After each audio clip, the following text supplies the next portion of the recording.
आज आज आम्ही निघालो होतो बाहेर डॉक्टरांकडे, कारण माझ्या मुलांची तब्येत ठीक नव्हती. त्यांना खोकला, ताप, सर्दी झाली होती आणि म्हणून आम्ही त्यांना घेऊन निघालो होतो. आणि मग फायनली आम्ही पोहोचलो. त्यात आमची हात चिमुकली बघा कशी चालते. आम्ही गेलो तरी पण डॉक्टर आलेले नव्हते अजून. मग फायनली आम्ही डॉक्टरांना दाखवून औषध गोळ्या घेतल्या.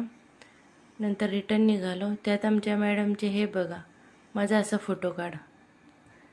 मग नंतर आम्ही तिथून निघालो आणि माझ्या मॅडमची फरमाईश होती की तिला डोसा खायचा आहे. मग आम्ही तिला आणलं डोसा खाण्यासाठी आणि माझं बाळ जरा सुकलं होतं. मग दोघांना डोसा मागवला. त्यांच्या मामाने मागवली पावभाजी. त्यांनी पावभाजी आणि डोसा खाल्ला आणि नंतर आम्ही निघालो रिटर्न. मुलाने थोडा स्टडी केला आणि मुलं झोपली. बाय.